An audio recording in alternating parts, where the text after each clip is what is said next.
we covered Jonah Hill's ex-girlfriend calling him a mental abuser, a spousal abuser for asking her not to show her ass on social media. She's saying that she got taken into the psych ward involuntarily. And I went into this saying, Jonah Hill's a very powerful man. We've heard of things before where celebrities will be sent to psychiatric lockups or evaluations against their will because they're going against the machine, or their agent thinks they're going nuts, or they're off their meds. So I went into reading this article thinking, oh my god, did this girl say the wrong thing? And the machine started moving its cogs, and I was wrong. Let's read and then let's see what you think. Because I read this in pretty in depth earlier today, and she was saying that she went, and doctors, they forcefully injected her with drugs involuntarily. They refused to provide her with water, and that she had a traumatic experience. They treated me like a violent animal whilst I remained a human being, she said on social media. Next to one of her wounds, she penned injection bruises from involuntary trip to the ER due to me breaking zero laws. They told me I was intoxicated. I said I was not. I told them I have mental health diagnosis, and I asked for water. They did not give me any. They dragged me by my arms and strapped me down on the gurney without my consent. So the only really thing there that you can poke a hole in there, Eric, I think, is I told them I have a mental health diagnosis. Okay, 2023, you're supposed to love that. And if we scroll down and see her bruises, they're pretty friggin' gnarly. There's what she says is an injection site, huge bruises on her arms.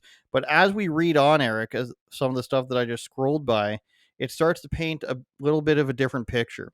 She said the incident occurred a few days ago, and now she's living in a safe house. I bet you'll be coming to me with a settlement offer soon, she says.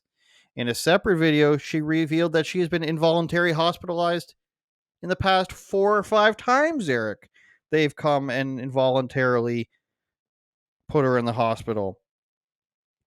And then what else did she say that is not to her credit? The psychiatric section of the ER was not violent with me, but they left me to sleep on a concrete floor in a concrete wall room with a mat on the floor and a blanket. That's it. I was treated like a street dog, adding that she suffers from bipolar disorder. She also said, I've learned from the past that the quickest and safest way for me to get out of psychiatric hospitals is to go along with whatever diagnosis they decide to play they part.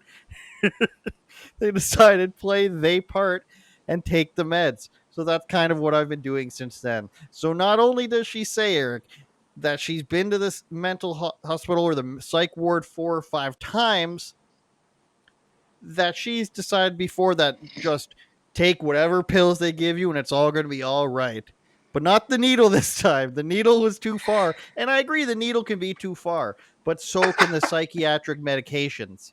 She says, I feel safer by being very public about it than to be discreet, um, except that my right can be taken away at any time. And she's in Oahu. No, it says Oahu, Hawaii. So, Eric, what's your read on this? She's going to the mental hospital 5 times. This time she's got a problem with it. They didn't give her water. They made her sleep on the floor, she says. They injected her, she says. But most of the time she just takes whatever pills they give her, and that's fine. Well, she wants to remain in the news, so she's doing that. And she may or, I mean, it's like almost like no matter how you slice it, she's crazy. Maybe not for the reasons they say, but for a completely different reason, right? Like either way it goes, this woman is a little off kilter, or few fries short of a happy meal, or whatever it is that they say these days. But I will say, you mentioned early on at the beginning of the article um, about maybe the machine trying to eat her, tear her apart or whatever, which I do believe can also be true. Maybe not in this case, most likely not in this case, from what I understand.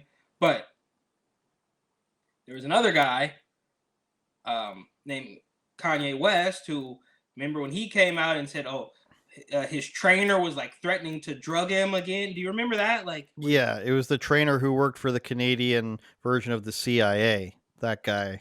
yeah, and he had been doing that sort of thing with other people too, apparently, and like trying to. So the machine definitely can try to try to shut you up if you stand up to them. And full disclosure, everybody knows I'm a big Kanye fan, but he's also crazy too in a different way. So, long story short, everybody's crazy and everything's fake. I think you really discredit yourself when you're just like, I've been there 5 times. I take the pills, but this time they got it wrong. It's very easy to take the pills and say, I was just going along with it so I could get out. This time they got it wrong. Yes. That's this Believe time. me, this time. Kind of when like they took out the Fire needle. Festival guy. Right Yeah. Turn it up, Jordan.